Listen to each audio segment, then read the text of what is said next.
ሳይነሳይተስ ወይም ደግሞ የሳይነስ በሽታ በሚለው የምናውቀው መንስኤውና መፍትሄውን ያውቃሉ?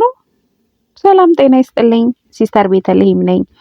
ለዚህ ቻናል አዲስ የሆናችሁ ሰዎች ቻናሉን ሰብስክራይብ እያረጋችሁ ቪዲዮ ከተመቻችሁ ደግሞ ላይክ፣ ሼር እንዲሁም ሀሳብ አስተያየት ካላችሁ ኮሜንት መጻፍ እንዳትረሱ። በዛሬ ቪዲዮ ይዤላችሁ የመጣሁት ሳይነስ ምንድን ነው፣ እንዴት ነው የሚከሰተው፣ መፍትሄውስ የሚለውን በዚህ ቪዲዮ አጠር አድርጌ እነግራችኋለሁ ማለት ነው። አብራችሁን ቆዩ።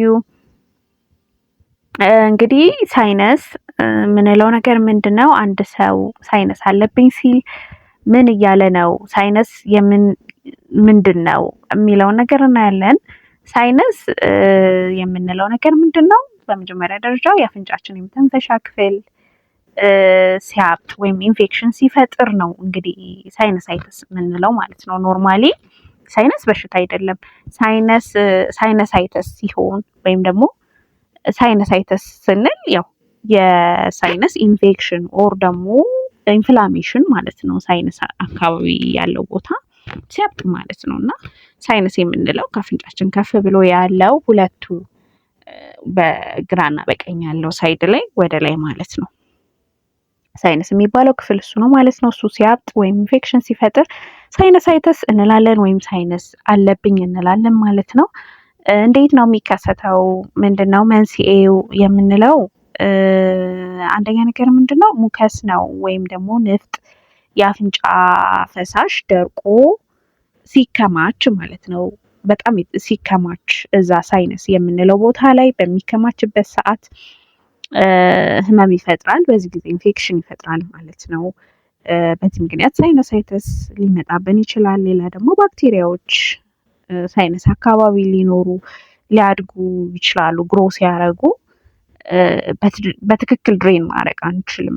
ላይክ አሁን ለምሳሌ ምንም አይነት ነገር ሲመጣ ከላይ ፈሳሽ ወደ አፍንጫችን ሲመጣ ድሬን ማድረግ አይችልም፣ መውረድ አይችልም ማለት ነው። እዛው ፍንፍን ብሎ ነው የሚቀረው እና ባክቴሪያዎች ሲራቡ እዛ አካባቢ እንደገና ሙከስ ሜምብሬናችን ሲያብጥ ከሳይነስ ወደ አፍንጫ እና ወደ ጉሮሮ የሚሄደው ፈሳሽ እንዳይመጣ ያግደዋል ማለት ነው።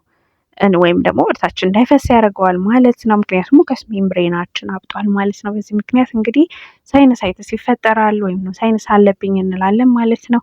ምልክቶቹ ምንድን ናቸው ስንል አንደኛ ሳይነስ ሄዴክ አለው፣ ራስ ምታት አለው፣ ሳል አለው ወይም ካፍ የምንለው ማለት ነው። አልፎ አልፎ ደግሞ ፊታችን ያብጣል። ሳይነስ ያለበት ሰው ፊቱ ያብጣል ማለት ነው። አልፎ አልፎ ትኩሳት እንደገና ደግሞ ህመሙ በጣም ከባድ ይሆንና ጆሮና ጥርስ ላይ ሁላ እንዲያመን ያደርጋል ማለት ነው። እነዚህ ሁሉ ምልክቶች የሳይነስ ናቸው ማለት ነው። እና እንዴት ነው ትሪት የምናደርገው ስንል እንግዲህ ሁልጊዜ የማናስተውለው ነገር በቂ እረፍት ማድረግ በጣም ወሳኝነት አለው። ምክንያቱም እረፍት ባደረግን ቁጥር ሰውነታችን ህመሙን ወይም ደግሞ እብጠቱን እንዲፋለም እንረዳዋለን ማለት ነው። ምክንያቱም ዲፌንስ ሜካኒዝማችን አሪፍ ነው የሚሆነው ባረፍን ቁጥር እና ቶሎ ሪከቨር እንዲያደርግ ያደርገናል ማለት ነው።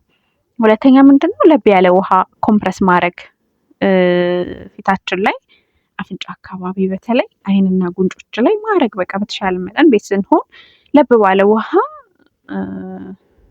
ኮምፕረስ ማድረግ መቻል አለብን ማለት ነው። ወይም ደግሞ ማሸት ኦር ደግሞ ላዩ ላይ አፕላይ ማድረግ ማለት ነው።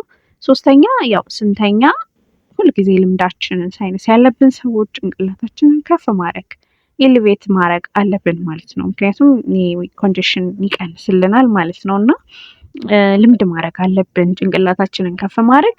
አራተኛ ያው በቂ ፈሳሽ መውሰድ ነው።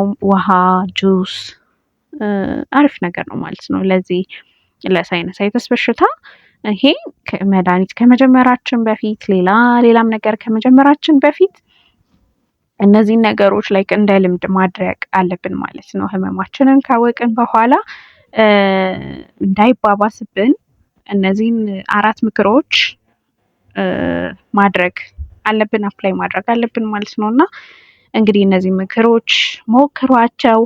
ለውጡን ታያላችሁ ማለት ነው። ለውጡን አይታችሁ ደግሞ ኮሜንት ላይ መጻፍ እንዳትረሱ።